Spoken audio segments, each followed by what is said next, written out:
Hello, hello, hello mga kabeks! Nandito na naman tayo sa kusina para magluto.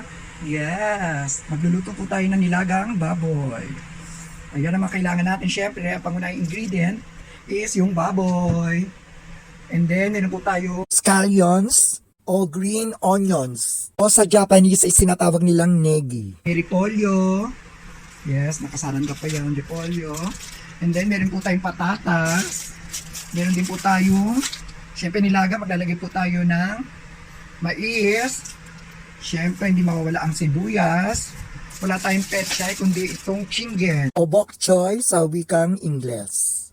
Lalagyan din po natin yan ng shokosho. Wala kasi tayong patis sa ating nilaga. Ayan ang ating kailangan sa pagluluto ng ating nilaga.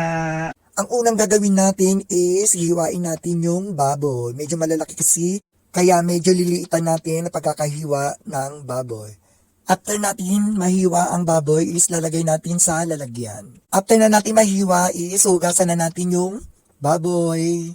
Then maglalagay po tayo ng tubig sa kasirola at ilalagay ang baboy sa kasirola. Buksan ang kalang at isasalang na po natin yung kasirola na may baboy para pakuluan.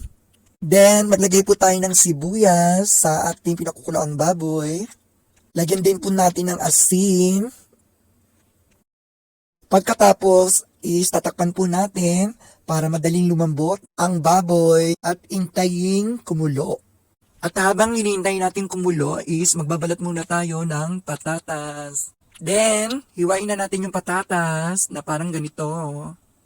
At pag nahiwa na lahat ang patatas is ilalagay po natin sa tasang may tubig para hindi mangitim ang patatas. Then, isunod na natin ng mais. Hiwain ng mais ng 4 na piraso. Pagkatapos is, hiwain natin ang repolyo.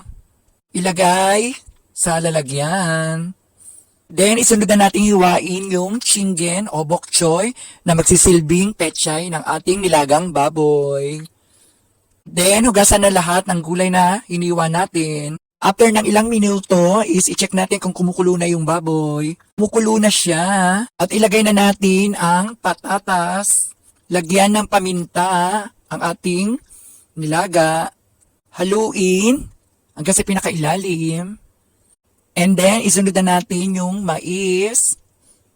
Takpan uli at hintayin lumambot ang baboy. After ng ilang minuto is i-check natin kung okay na yung baboy.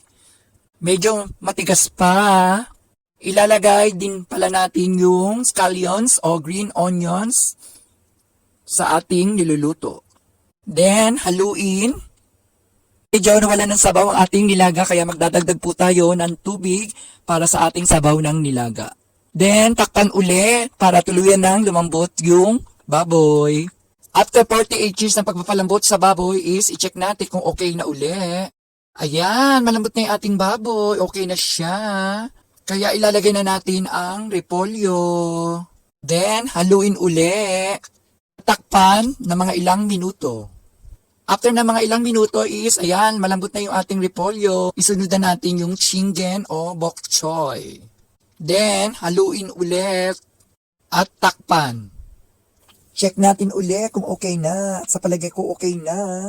At luto na yung ating nilagang baboy. And ready for plating. Ayan, naglalagay na po ako ng nilagang baboy sa ating bowl. Yes, ayan.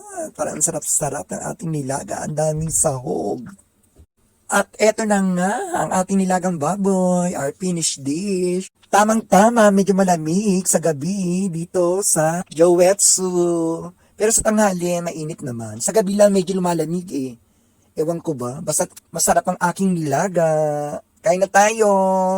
Bye mga kabek. See you on my next vlog. Bye. Happy viewing.